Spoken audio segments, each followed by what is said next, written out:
விஜய் அவர்கள் தமிழக வெற்றி கழகம் அப்படிங்கிற ஒரு கட்சியை ஆரம்பிச்சதுக்கு அப்புறம் அதோட முதல் மாநாட்டுக்கு தயாராகிட்டுருச்சு. அப்பதான் புதுசா கட்சி ஆரம்பிச்சதுனால நடிகர் விஜயோட இந்த கட்சிக்கு என்ன கொள்கை இருக்குது, என்ன கோட்பாடு இருக்குது, அப்படி அரசியல் கட்சிகளும் சரி, ரசிகர்களுமே பாத்தீங்கன்னா கேட்க ஆரம்பிச்சிட்டாங்க. அது வரைக்கும் பாத்தீங்கன்னா ரசிகர்களா மட்டுமே இருந்து பழக்கப்பட்ட தன்னோட கூட்டத்தை தொண்டர்களா மாத்தணும் அப்படின்னு சொல்லிட்டு விஜய்க்குமே ஒரு தேர்ந்த ஒரு பேச்சாளர் தேவைப்படும் செஞ்சாரு. அப்படி தேடி அலைஞ்சு பாத்தீங்கன்னா ஒரு பேச்சாளரும் கிடைக்கவும் செஞ்சாங்க. அந்த நேரத்துல தான் பாத்தீங்கன்னா அவரோட அப்பாவுக்குமே உடம்பு சரியில்லாம இருந்துச்சு. நெஞ்சு வலியால படுத்த படுக்கை ஆயிட்டாரு. அதனால அவர் அப்பாவை கவனிக்கிறதா இல்லைன்னா தலைவர் விஜய் கொடுத்த அந்த வாய்ப்பை பயன்படுத்திக்கிறதா அப்படிங்கிற ஒரு கன்ஃபியூஷன்லயே இருக்கவும் செஞ்சார். இருந்தாலும் அவருக்கு அரசியல்ல ரொம்ப ஆர்வம் இருந்தனால அவரோட அப்பாவை தட்டி கொடுத்து அவரை வழி அனுப்பியும் வச்சார். ஆனா கொஞ்ச நாளே பாத்தீங்கன்னா அவரோட அப்பாவை இறந்தும் போயிட்டாரு. இப்படி ஒரு இக்கட்டான சூழ்நிலையில தன்னோட கட்சிக்காக வேலை செஞ்சிருக்கிறார் அவர். அதனாலதான் பாத்தீங்கன்னா விஜயோட மனசுல இடம் பிடிக்கவும் செஞ்சார். அதனாலதான் எழும்பூர் சட்டமன்ற தொகுதி வேட்பாளரா அவர் நிக்க வச்சு அழகு பார்க்கவும் செஞ்சாங்க கட்சியோட தலைமை. அவர் யாரும் இல்ல, ராஜ்மோகன் தான். தமிழக வெற்றி கழகம் அப்படிங்கிற ஒரு கட்சி ஆரம்பிச்ச பிறகு விஜய்க்கு ஆதரவா சமூக வலைத்தளங்கள்ல பல வீடியோக்களா இருக்கட்டும், லைவ் டிஸ்கஷனா இருக்கட்டும், பொலிட்டிக்கல் அனாலிசிஸ் அப்படிங்கிற மாதிரி நிறைய விஷயங்களை செஞ்சார். அதனாலதான் டிவிகே சப்போர்டர்ஸ் மத்தியில இவருக்கு ஒரு நல்ல பேர் கிடைக்கவும் செஞ்சது. டிவிகேக்கு எப்படிலாம் சப்போர்ட் பண்ண ஆரம்பிச்சார் அப்படின்னு பாத்தீங்கன்னா, விஜய் ஆரம்பத்துல இருந்தே ஒரு மாற்று அரசியல் சக்தியா ப்ரொமோட் பண்ணவும் செஞ்சார். அதாவது டிஎம்கே, பிஜேபி, ஏடிஎம்கே இப்படிப்பட்ட கட்சிகளை விமர்சிக்கவும் செஞ்சார். டிவிகே ஒரு புதிய மாற்றம் அப்படிங்கிற மாதிரி பேச ஆரம்பிச்சார். அதாவது 50-60 வருஷமா 2 கட்சி இருக்குன்னா அந்த 2 கட்சிக்கு தான் மக்கள் மாத்தி மாத்தி ஓட்டு போட்டுட்டு இருக்காங்க. இப்போ 2 வருஷத்துக்கு முன்னாடி ஒரு கட்சி வந்திருக்குன்னா அந்த கட்சிக்கு மக்கள் ஓட்டு போடுறதுக்கு தயாராகிட்டு இருந்தாங்க. அதனாலதான் டிவிக்கு கட்சியுமே அதை சரியா பயன்படுத்தவும் செஞ்சாங்க. யூடியூப் டிபேட்டா இருக்கட்டும், இன்டர்வியூவா இருக்கட்டும், ட்விட்டரா இருக்கட்டும், இதன் மூலமா டிவிக்கோட ஐடியாலஜி எக்ஸ்பிளைன் பண்ணவும் செஞ்சாங்க. டிவிக்கோட அபிஷியல் மீட்டிங், அதுக்கப்புறம் ஈவெண்ட், இதையுமே அவர் சரியா பேசவும் செஞ்சாரு, சரியா பயன்படுத்திக்கிடவும் செஞ்சாரு.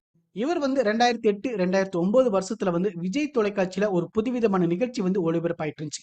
தமிழ் பேச்சு எங்கள் மூச்சு அப்படிங்கிற பேர்ல வெளியான அந்த நிகழ்ச்சிக்கு பிறகுதான் ஆடல் பாடல் இல்லாமல் கூட டெலிவிஷன்ல ஹிட் அடிக்க முடியும் அப்படிங்கிற மாதிரி எல்லாருக்குமே புரியவும் செஞ்சது. அந்த நிகழ்ச்சி மூலமா தான் தன்னோட கம்பீர தமிழ் உச்சரிப்பால தமிழ்நாட்டுக்குள்ள உள்ள எல்லா வீட்டுக்குள்ளுமே நுழைஞ்ச முக்கியமான போட்டியாளர்கள ராஜ்மோகனும் ஒருத்தர். அந்த நிகழ்ச்சி மூலமா தான் பாத்தீங்கன்னா ராஜ்மோகன் அடுத்தடுத்த பல உச்சங்களையும் தொடவும் செஞ்சார். யூடியூப் அப்படிங்கிற சேனலையும் ஆரம்பிக்கவும் செஞ்சார். அந்த காலகட்டத்தில் பாத்தீங்கன்னா யூடியூப்மே மெல்ல மெல்ல வளரவும் தொடங்குச்சு. வீடியோ கிரியேட்டர்ஸ் அப்படிங்கிற வார்த்தை எல்லா மக்களுக்குமே புரியறதுக்கு முன்னாடியே பாத்தீங்கன்னா மெட்ராஸ் சென்ட்ரல், ஸ்மைல் சேட்டா அப்படிங்கிற யூடியூப் சேனலுக்கு மூலமா தன்னோட இன்னிங்ஸை தொடங்கவும் செஞ்சார் ராஜ்மோகன். ராஜ்மோகனுமே தன்னோட யூடியூப் சேனல் நிறைய விஷயங்கள் பேசவும் செஞ்சார். முக்கியமா சொசைட்டில நடக்கிற நிறைய விஷயங்கள் பேசவும் செஞ்சார். அதாவது நீட் தேர்வால அனிதாவோட உயிர் போனதா இருக்கட்டும், ஜல்லிக்கட்டுக்காக இருக்கட்டும், அதுக்கப்புறம் ஸ்டெர்லைட் போராட்டத்துல பாதிக்கப்பட்ட மக்களுக்காக நிறைய பேசவும் செஞ்சார். அதனால மக்கள் கிட்ட அதிகமா ரீச் ஆகவும் செஞ்சார். அப்போ நடிகரா மட்டுமே இருந்த விஜயுமே இந்த சம்பவங்கள்ல பாதிக்கப்பட்ட மக்கள் பக்கம் நிக்கவும் செஞ்சார். 2 பேரோட பாதையுமே பாத்தீங்கன்னா அடுத்த சில வருஷத்துல ஒரே திசையில தான் வரப்போகுது அப்படிங்கிற மாதிரி 2 பேருமே தெரிஞ்சிருக்க வாய்ப்பு இல்ல. ராஜ்மோகனுமே தன்னோட சோசியல் மீடியா மூலமா ஒரு பக்கம் அரசியல் விழிப்புணர்வு பத்தி வீடியோ போட்டிருந்தாலும், இன்னொரு பக்கம் மோட்டிவேஷனல் பேச்சாளராகவும், ஸ்டாண்டப் காமெடியனாகவும், நிகழ்ச்சி தொகுப்பாளராகவும் இப்படி பிஸியாவே இருந்துட்டு இருந்தார். இதனாலதான் அவருக்கு நடுவர், அதுக்கப்புறம் திரைப்பட நடிகர் அப்படிங்கிற அடுத்தடுத்த வாய்ப்புகளும் அவர் தேடி வரவும் செஞ்சது. வேலையில பட்டதாரி 2, அப்புறம் நெஞ்சமுண்டு நேர்மையுண்டு, இஸ்பே ராஜாவும் இதே ராணியும், நட்பை துணை, மெரினா புரட்சி அப்படி அடுத்தடுத்த படங்களை அவர் நடிக்கவும் செஞ்சார். பிளாக் ஷீப் தயாரிப்புல ஒரு படத்தை டைரக்ட் பண்ணவும் செஞ்சார். ஆனா அந்த படம் ஃபிளாப் ஆகவும் செஞ்சது. இப்படி இருக்கும்போது டிவிக்கு கட்சி ஆரம்பிச்ச உடனே இவருக்கு டிவிக்கு கட்சியில ஜாயின் பண்றதுக்காக ஒரு வாய்ப்பு கிடைக்கவும் செஞ்சது. ஏற்கனவே மீடியா ஃப்ரெண்ட்லி மூலமா எல்லாருக்குமே தெரிஞ்ச ராஜ்மோகன் தமிழக வெற்றி கழகத்தோட செய்தி தொடர்பாளரா பல மீட்டிங்ல கலந்துகிட்டு செஞ்சார்.